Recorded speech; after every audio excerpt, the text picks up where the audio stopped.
Hey everyone, it's TRF with another good video. So before I begin, I'd like to ask you guys to all subscribe to my channel as well as hit that like button because it goes a really long way into helping this channel grow and becoming more widespread in general across YouTube, as that's what me and all the other people working on this channel would like. Now, before I start this review on the Novak Pro, I'd like to explain also why I'm doing this review. So back in 2012 and 2013, this shoe was somewhat popular, but unfortunately a lot of people criticized that it was bulky, ankle support was itching, is chafing, as well as the heaviness. But for some reason, the third greatest of all time, or you could argue the greatest of all time, Novak Djokovic, has been wearing this even though there's been all these new iterations of the Barricade. So that proves the point that although the media tries to convey a certain shoe or product, kind of like clothing nowadays, as the newest trend and is better than the old, it's not entirely true, because even a top pro like that is willing to endorse an old product. And now they've remade it and it's starting to get slightly more popular, but the 2017 is quite the dominant.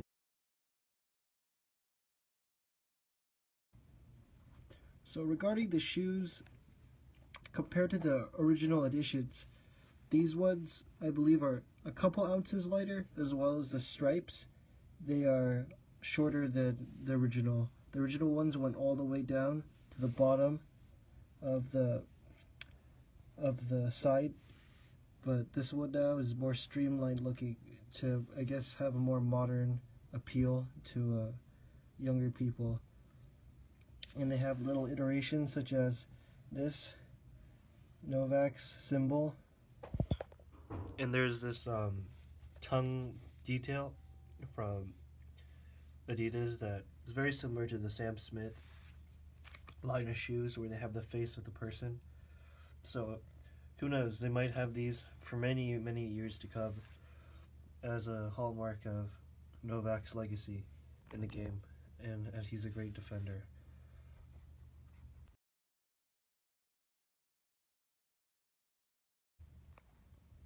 Okay, so with all this being said, I'd like to now go over the performance of the shoe.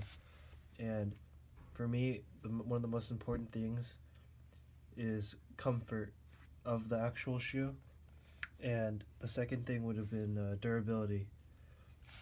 Because if it's not comfortable, it doesn't matter how long it'll last. You just won't play in it, and you might get injured. Because a good analogy for that is like, would you rather play in a hiking boot that'll last you for a long time, or would you rather play in a pair of running shoes that might not last you as long, but it'll be more comfortable? And that's kind of like just personal preference, in my opinion. Okay, so we all know Barricades typically get heat for its uncomfortable ankle support right here. I feel like these are very similar to the 5s and the 2016s. These are very supportive, but I feel like most of the pressure comes from right here. Actually, not directly at the end of this, but actually right here, because they have the most ample cushioning along this area. There's like a little bulge. But the upper is quite comfortable, even though it's pretty firm and stable. There's some mesh that provides a double layered protection, and this doesn't really bunch too much on your nails, which is also a good thing. The 2016 has this problem, and the Barricade 5 and 6, they have claws around this area, so sometimes you try to flex your nails while you're like sitting down. You can like push your nails forward or backward, which is very painful. And there's small details like this. Sorry. These rubber parts. People ask me what's the point of this? Like, it's just rubber. How is it going to protect you and break your fall? But the thing is, it's just added weight, so it provides more like stability. It's not like any medical advancement. It's just balancing the specs of the shoe, because you can see here, this heel is like elevated about an inch. So to balance that out, then you have some more weight in the front too. Otherwise, you'd be always on your heels, and it'd be hard to transition from this elevation into the lower part.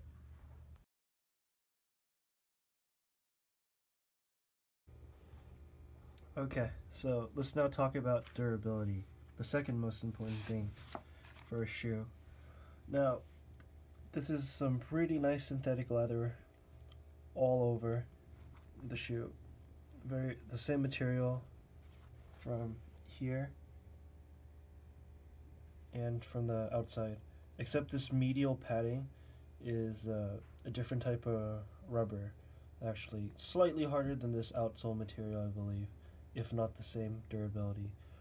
As I slide, you can notice this part already got scuffed away, one of the circles, so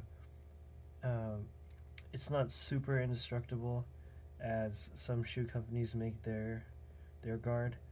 I know Wilson now, since they have the Wilson Glide.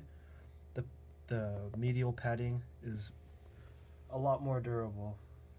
I haven't been able to wear through that one after a long time for the play tests I've had. Now, if you look at the shoelaces, it's really minor, but they have slight frailing gradually, because these eyelets are actually metal. So they're, and also you can see here that the coloring does get rubbed off, but that happens to most shoes.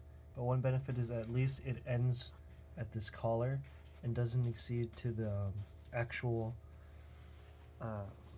inner parts, because a lot of other shoes, if they're mesh around here, it can get very unstable because you lose all this support.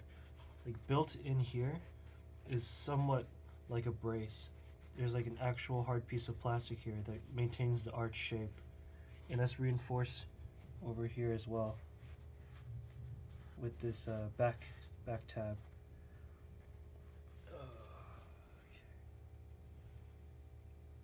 So regarding the durability of the outsole,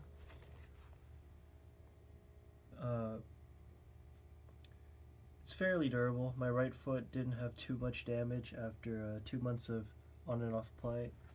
Now let's look at the left foot. Actually, the left foot though has a lot more wear. You can see the grooves over here of the outsole peeling off, and you can also see this, like the scuffing. So in all, I really like this shoe. It provides a lot of stability and comfort, and hopefully a lot more hours to put in as well for the outsole. So please tell me what you guys thought of this video. This is my first review here on the channel, so please leave your suggestions below in the comments on what shoes you want me to review and any ways I can improve this review in the future. Thank you so much. Please subscribe. Bye-bye.